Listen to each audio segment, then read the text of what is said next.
talking about people outside? Yeah, people can hear Oh, us outside. Did you guys hear us when we were? a little bit actually. Yeah. Yeah. All right. 1, 2. Okay, hold on. Ready? 1, 2, 3. Okay. Hey, everybody. Welcome to The Blacklist. This show is all about interviewing the elite to see how they got to where they are and how they stay in power. Right now, we have my man, Joel Yee. Fuck, let me do that one more time. Okay, ready? Go ahead. I'm actually just going to say your first name so that way I don't Yeah, butcher just the as last Joel part. is good. Or Okay, Joel, yeah. Joel. Okay. Joel or Joel? Joel's good. I like Joel. Joel, yeah. All right, ready? Hey, everybody. Welcome to The Blacklist. This show is where we interview the elite to see how they got to power and how they stay in power. Right now, we have my man, Joel. And Joel, for people that don't know who you are, give yourself like an introduction. Sure. I would say my claim to fame was I was actually the sales director for a guy called Dan Locke. Yeah. So back in 2018, pretty big, up Yeah, there with yeah. Grant Cardone and with Ty Lopez, right? So Right. I was the sales director there, and I had a sales team of about 110 people. So I kind of worked my chops, got better at my game, managing sales teams, helping coach, manage, recruit, all that stuff. I also was fortunate enough to learn a lot of marketing, right? Copywriting, marketing strategies. And so I actually left the company 5 months ago Yeah. and started my own businesses. So today we run a private equity firm, and we also have my personal brand that I'm growing as a sales consultancy. Yeah. Okay, got it. So walk me through both of those. What are you doing with the private equity firm? And then after you're done with that, talk to me about your personal brand stuff because I know you through the personal branding side, right? Right. Yeah. So the private equity stuff is interesting because we stumbled upon it by accident. Yeah. Accident meaning I had a buddy of mine invest with Henry, who was an options trader, who he one day was like, "Hey, I kind of need your help, right? Like you did some cool things at Dan. Can you kind of help do that at mine? Do the Yeah. same thing?" And I was like, "Okay." And I didn't want to be an employee no more, right? I was done with that. So I was like, "We could do something, but it has to be like equity and profit share." He Right. was like, "Okay, we're in." Yeah. And I actually got my wife Jaden, who's awesome at like the support stuff and the refunds, the chargeback and dispute fighting and stuff like that. So Yep. it was her, myself, Henry. We formed a partnership, and that was our first like roll-up deal because now we own 30% of his company. Yeah. And since then, we've added 3 more companies to our portfolio. So we've got like 4 companies that we manage now and run, and they're all multi-7-figure companies. Yeah. And that's all M&A stuff. And you barely started that like 5 months ago? Yeah. Damn. And by accident too, because like I said, he reached out to me and was like, Yeah. "Hey, can you help me?" Yeah. And I wasn't planning on that at all. And I mean, right now it's not even by accident because you did 3 more deals. Right. Then it was right? purposeful. Right. Yeah. Yeah. So how did that end up working out? Like, 'cause So- that's fast. Yeah. you So know? once we found that we had a knack for like running and managing people's companies, Yeah. I basically reached out to connections and leads that I Yep. knew and was like, "Hey, do you want me to come in and run your company?" Right. Yeah. And they're like, "Yes." And I'm like, "Okay." And we do now we do a 50-50 thing. Yeah. And with oh, the way wow. the way we position it is like this: like business has multiple like components, right? Like Right. there's marketing, sales, operations, finance, HR. It goes on and on Yep. and on. And we're like, we take care of 80% of the business, and you focus on the 20% which you're good at, which is like shooting content and coaching and fulfillment. Yep. But we do everything else. And So we'll do you guys 50-50. handle the leads and stuff like that? Oh or- yeah. Oh, wow. We're not even like we don't even do consulting for equity. We're implementation for equity. So Yeah. we kind of work in the business with our team. Which is like a better deal, I feel like, right? Well, because Instead if of just you- consulting? Right. If you want to ask for like 50%, you better be doing a lot more than That's true. like just consulting, So Yeah. yeah. Okay, so now transition to like the personal branding side with the sales stuff. Right. So that one, I mean, like I said, I was a sales director before. I was actually a commission closer. I Yeah. started my career. The story was I saw Dan's ads. I had no money, but I was like, I think I knew I wanted to learn sales because I graduated college at that time. I commissioned in ROTC, but I was like, I need to learn sales. And so I took my credit card, money and a half, joined his program, went in as a closer. I made my first 6 figures through sales commissions, Yeah. which was great in my first year. Oh, wow, that is good. Yeah, first year doing sales straight out of college, right? Yeah. And it's better than my peers who graduated Oh, yeah, and work dude. corporate 9 to 5 jobs, Yeah. It takes people long to do that in commission-based sales, if they don't have any like base or anything like that Right. or yeah. Right. That's hard. And I think Dan saw the potential, and he promoted me. He brought me in his company, promoted me up like sales manager, director, executive sales director. Yeah. And then my personal brand basically stemmed off the fact that like I've been coaching salespeople for 4 years. So I'm just going to continue talking about sales and sales management, right? And sales operations and things like that. Yeah. Yeah. No, that's good. So out of the two, which one do you care about the most? I think you're going to ask that. I think when I look at it's interesting. Actually, I look at it like short term, long term, right? Short term, long Right. term. And I believe like both will be equally powerful. But I think if we get really, really good at M&A, I still think long term, the equity play, the roll up play, the exits and all that, that's definitely bigger. But with that being said, you mentioned this yourself for your events, right? And I learned this from you. Your personal brand will carry you throughout life. Right. So in the long run, after decades, I mean, it's gonna be there with you forever. Yeah. So I think both are equally important. I mean, right now, the money now is definitely the private equity stuff for sure. Yeah. No, that's good. So, okay, got it. I love that. And I love that people end up hiring you to kind of help, one, run their businesses, because that's, I feel like not too many people, or unless they're like at a certain level, Yeah. they just don't know what to do, right? Not too many people know. Right. You need HR, you need finance, you need operations, you Legal, need marketing. right? Yeah. So that's a good offer. I think both of them are good offers Mhm.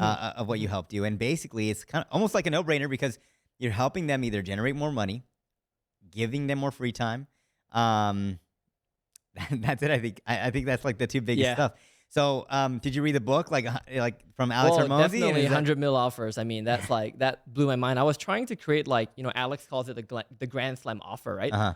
I was thinking about it a lot. Like, what could I do with like sales and sales management? Because like there's a lot of sales programs already out there.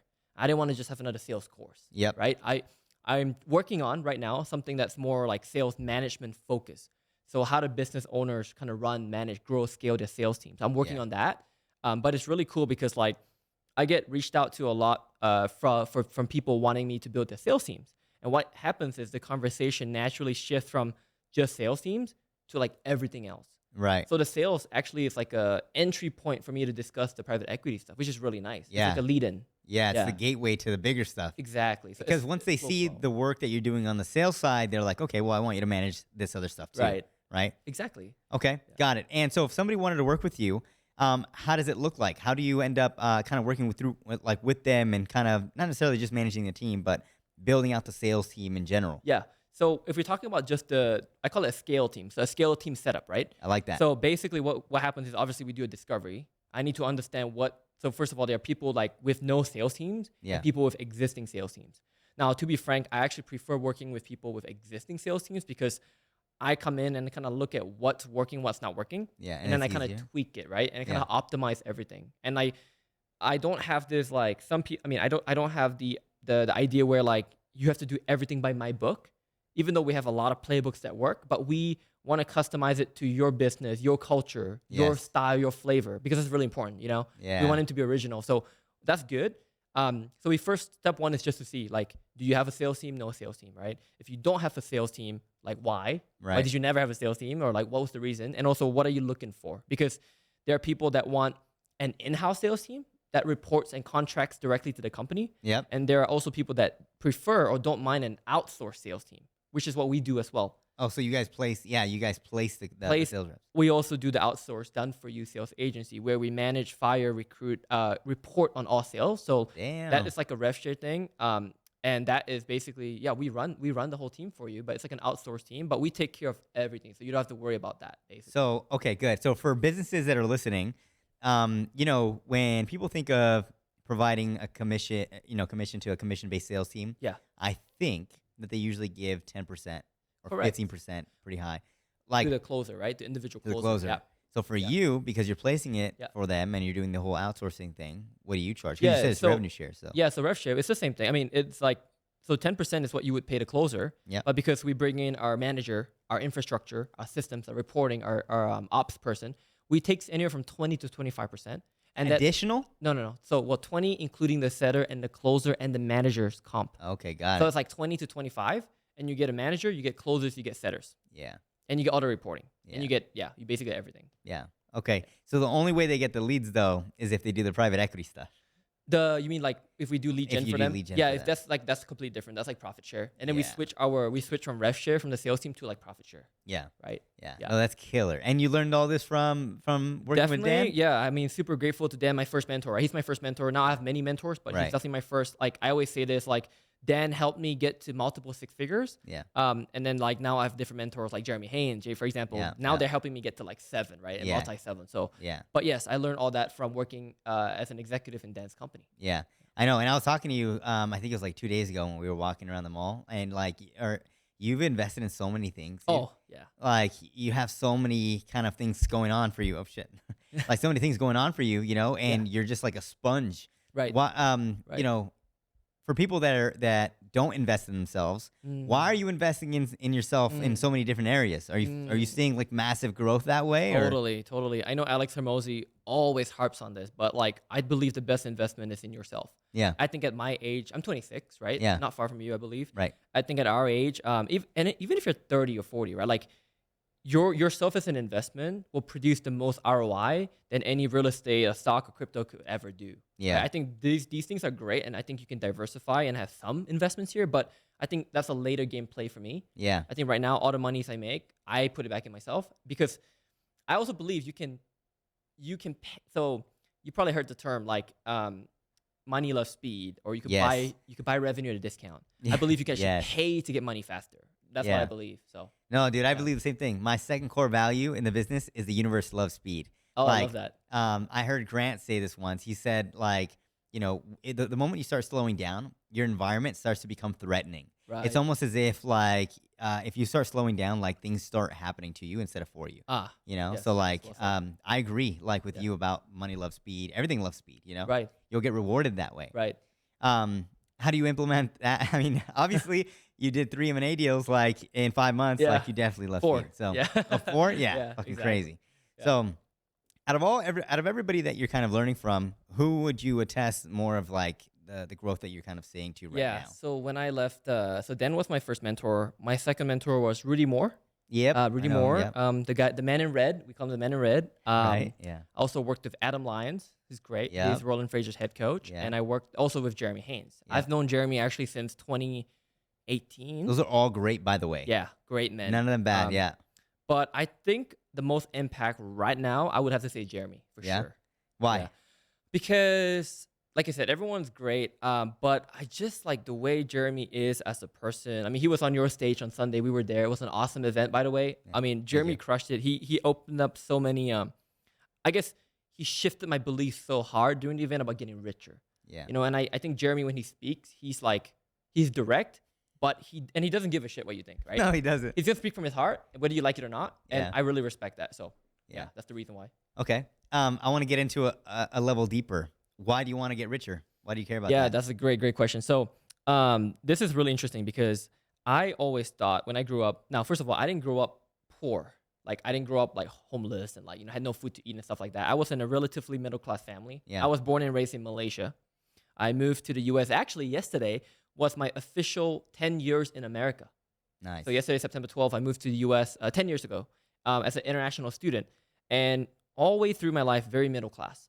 Like I could afford to go to community college for even as an international student, but I was eating like instant noodles every day for lunch. Yeah. Right. So it's like I was still grateful that I could come, Yeah. but it wasn't like the best life. Right. And like the reason why for me is this: like I still remember vividly going around when I was young to restaurants, going out and looking at the menu with my parents or family, and like couldn't afford to eat the things I wanted to eat. Yeah. And I remember those feelings, and those kind of feelings stick with me, right? And I basically vowed to myself that when I get older, when I can control what I want to do, I don't want to ever feel that ever again. Yeah. The other example is like, let's say commercial planes. You fly economy, right? I flew economy my whole life, but Are you gonna tell the Jeremy story? no, but this is different. He's a private jet. Yeah, yeah. I'm still Okay. commercial, right? But seriously, like I do not like flying economy, and so this year I've only flown business and first. Yeah. But I don't want to ever have to feel like I need to go and fly economy. So these are the reasons kind of why I want to get rich. Basically, it's just like I want options, Yeah. and I hate certain feelings. Yeah. Yeah. No, I feel it. Because I think like life has so much to offer and you have so much to live it, but sometimes if you just can't afford some of those experiences, it's like, dude, you're gonna die one day. Why not try to. It's just options, right? Yeah, More exactly. options. I mean, we always talk about impacting people. For sure, I want to give back and help. Like, I'm a pretty strong believer in my faith, Yeah. Christianity. So like, I donate tithe to my church, help Yeah. out, right? I definitely want to do that, but for sure, is to take care of myself and my family first. Yeah. Yeah. No, that's good. And you know what? Like sometimes it doesn't have to be. Oh, I want to change the world Right, and I want to make right, $1 billion and I Right. want to Jeremy donate to talked about charity. virtue signaling, right? Yeah, exactly, exactly. Because a Yeah. lot of people do that. Yeah. But you're very upfront and honest. Like you just want to live a good life, you Yeah, know? that's for me, man. Yeah, Because- exactly. and it's what I tell business owners all the time. I say, look, I want to make a shitload of money, so I can do that by helping you So That's we true. do a 50-50. Yep. The only way for me to make money is I make you a ton of money. And then it's like transparent, right? Yeah. Yeah. Yeah. And then that way there's no like There's it's no just hi- very direct. You There's know? no hidden agendas. There's no motives, ulterior motives. Yeah. Yeah. No, that's good. So do you believe in, the next 5, 10 years that you're gonna continue doing the stuff that you're doing? Or are you gonna You change know, or this is interesting. Like I always get asked the question every couple months, like where do you see yourself in the next 5 to 10 years, right? And when I was younger, I used to try to guess. Now that I'm older, I would say it's very hard for me to know where I'll be in 5 to 10 years. And the reason for that is because I see doors of opportunity being opened like every single day, every Yeah. single week. And I want to be in a stage to capitalize on whatever. And so I don't want to have my blinders on and say, this is only what I'm going to do and I'm going to stick to this. But I do think there's a certain level of focus that needs to happen. So for sure, like the Right. private equity stuff, because I mean, private equity M&A is really top of the business game. Agreed. So like, there's really nowhere else I could go above that. So I Yeah. definitely want to get good at that. It's new for me. I can definitely see myself working on that for a few years for sure. Yeah. Yeah. Okay. And when you say like you see opportunities daily, are you open to all of them? That's where I had to learn to say no to many things. 'Cause Yeah. what happened was when I first quit my first month, I said yes to way too much, but they were all like flops, right? Yeah. Invested too much time in this project and this opportunity, in this partnership, in this venture, and then most of them failed because I was so split focus, Yeah. right? A bit like the shiny object stuff. Yeah. So I had to quickly like fix myself from not doing that and like focus. But I'd say you did it quickly because I mean you're what? How many months are you in right now? Like 5? You said? Yeah, I quit my company in end of April, so May, Yeah. start of May. Yeah. So you do realize that like most people they have to spend years doing that type of stuff to finally realize Yeah. I don't think this is gonna work. You know? Right, right. For you, right. realize it first 30 days. Yeah, and again, super grateful because that's thanks to my experiences at Dan's company. Yeah. I could mature a lot faster, right? Yeah. Yeah. Because I do believe that's a skill that people have to learn. For people that, let's say, didn't get the Dan Luck treatment where they learned a lot of that type of stuff, Mhm. what advice would you give them? Before I give that advice, I will also have to add that Yeah. I'm also a commissioned officer in the military, so that helped a lot because I went through basic training, AIT, the military training and stuff like that.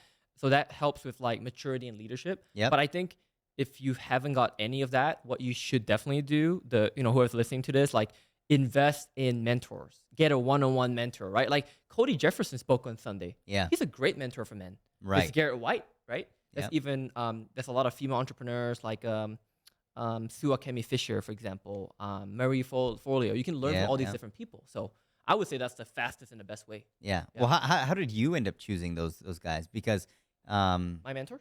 yeah, because Good there's question. there's a lot to choose from. There's like so many.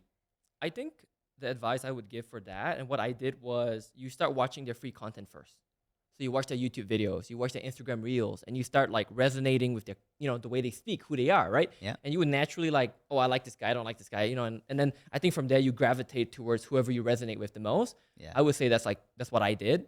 But also like I knew Jeremy, for example, Jeremy Haynes from working at Dan. Right. So I already had. Oh like, yeah, yeah. He worked at, we worked back in the day, 4 years for 4 years. So for Jeremy, it's like I knew him and Yeah. I saw his growth. Well, this is really important. While a lot of people were stagnating or like declining, especially during COVID, Jeremy was growing. Yeah. And that's a sign. Yeah. And I want to follow That's people true. that are growing, right? Yeah. Okay. So for the people at home that are listening and they want to work with you, how does it look like working with you in terms of Sure. the sales side and Yeah. then the other side? the Yeah, money side? so really great. So for the sales side, we run a done-for-you sales agency. We take a 10K onboarding fee. That's Yeah. all the setup. So we basically do the first couple hires, the reporting, the product training, because we got to learn your products, right, and your offers. Right. So that includes the training for all that, the sales manager's time as well.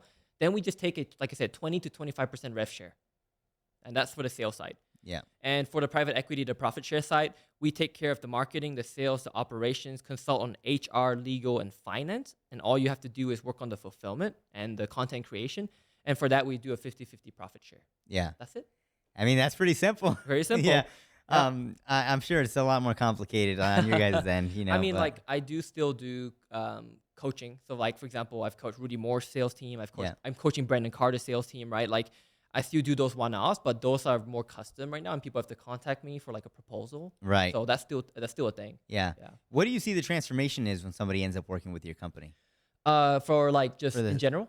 No, for the sales side. Like if they Oh. don't have a sales team or Oh, they for do sure. have a sales team and you optimize it, Oh yeah. what transformation Oh yeah. do I they can get? tell you an example. I can give pure stats. Like for Henry's company, Investive Henry LLC, before he worked with us, his conversion was at like 25% conversion rate on Yeah. leads, and he was like doing a mil. He did a mil in 2021. Yeah. This year we're on track to 3 mil while maintaining 60 something percent margins, and our conversions have gone from 25 to like 40%, 45%. Wow, that's and our show up rates have gone up to like 90%. what? Right. So because again, we have the SOPs, the playbooks, the systems that we Yeah. develop, right? So we just implement that, and then it works. It just works. Yeah. Yeah. I mean, even just increasing show up rate is huge. Oh, it's huge. You know, Yeah. people are like they schedule and then they're like they forgot they scheduled and Yeah. Yeah. So tell us how do you get people to show up? Yeah. So great. I mean, I knew you were gonna ask that. We basically I call it like automated and like human to human. So we Mhm. always do both. So the automated stuff you probably know is like sending an automated email, right? Yeah. Sending automated text, Yeah. right? Doing a sequence to make Yep. sure they all read the case studies and everything, right? Reminder. That's good, but that's not gonna get you the highest show up rates. Yeah. So we do the human to human. So what that looks like is we have all our reps give the prospect a call the day before and say, "Hey, I'm Joel. It's so nice to meet you. I'm excited to speak to you tomorrow. I just want to take 3 minutes of your time today and just introduce myself and just make sure that we are on for tomorrow. Did you check out the case study I sent you yesterday?" Right? Yeah. We do that human to human, and that's the magic right What there. what if they don't answer? Text. So Okay. we do not just text, but like social media DMs. Yeah. Oh Because shit. Yeah. you can only automate text and email, but you can't automate social media DMs. Right. So but the salesperson can go in social media DM, right? Yeah. And that's human to human. Yeah. Yeah. Okay, and that's part of their like daily to do, daily responsibilities of what they have to do. Yeah. Yep. And, Oh, yeah, you have and, to and do that. still with the same commission. Oh yeah.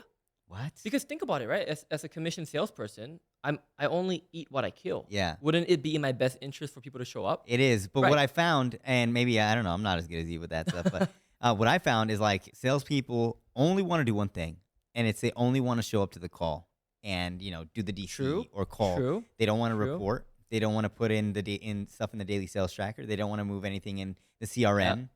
You know what I say for that? I mean, to me, that's just a simple coaching issue, Yeah. easily fixed. But you need the right manager, you need the right systems, you need the right directors. Yeah. And it's a coaching issue, right? But there's nothing worse than being a commission salesperson and then starting your day excited with like 8. You see on your calendar, right? I got 8 calls today, right? And then And none of them show up.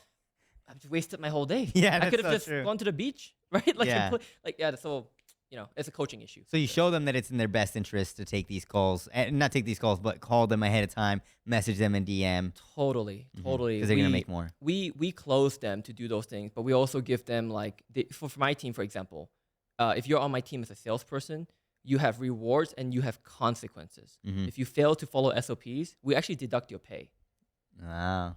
and people are okay with that. People that work because I always tell them like we are elite Navy SEALs. If you want to be on the sales team, you got to be a Navy SEAL. A Navy SEAL doesn't just like f around and do their own thing, whatever they want, be lazy, right? So there are standards you have to follow. Yeah. And those are the kind of people we attract to our clients and our Yeah. partners teams too. How do you find and recruit these people? Yeah, great question. I mean, I did that for 4 years. For Dan with Dan, we've co-instructed over 10,000 salespeople. So a big pool of that is from the people I've trained already. Mhm. But Okay. also we do a lot of we do Upwork for like freelance closers. We do Yep. Indeedmonster.com job postings and LinkedIn recruiter LinkedIn jobs. Yeah. Yeah.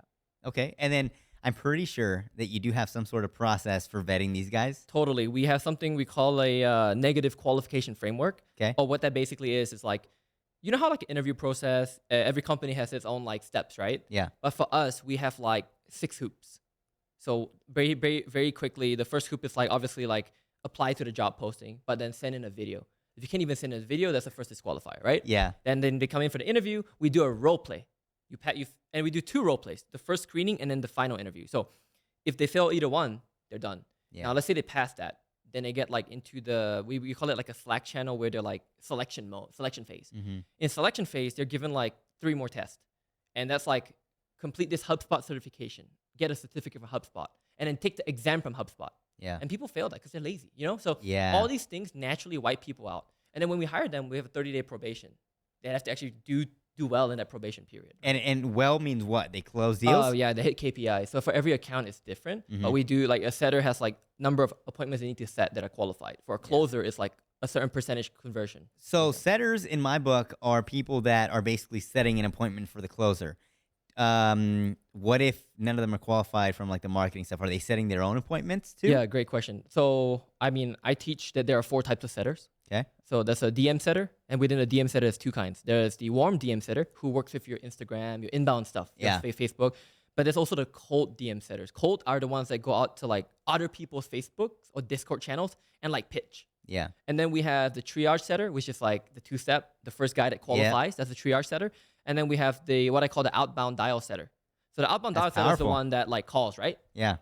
We typically don't do cold calling, so we don't want to buy a random list online and call it. But it's like leads that have you've talked to. So basically, your question was, what, get them to? Yeah. Like what? I mean, you kind of answered it with the 4 different. Yeah, we have 4 different kinds of setters. So yeah. Okay, got it. So last piece of advice for companies that want to essentially boost their sales, and they only want one thing that they need to do, not any of that stuff. Right. What would you tell them? Wow, this is a hard question because there's so much you actually have to do to get an optimized sales team. But what I would say for sure is, start tracking your metrics. Yes. You'd be surprised at how many companies do not track metrics, right? Yep. I asked them and they're like, I think, my guy knows. I don't, I'm like, dude, what you can't run a business if you don't track. So step 1 is track metrics. Yeah. Most simple thing you could do. Yeah. Right? Dude, I remember when I went through this company called like 2X, they asked me like, what's your call process? I'm like, I have a 1-call close, Yeah. But I do not have a 1-call close. It's very rare for companies to have a 1-call close, right? Right.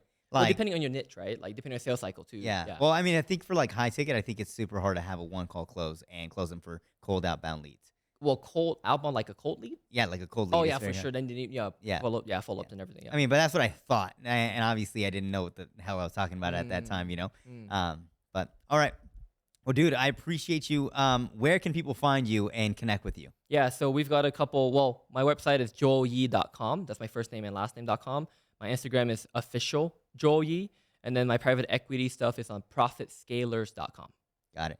Thank you so much. You crushed it. Thank you, Ulysses. Appreciate it, man. Alrighty.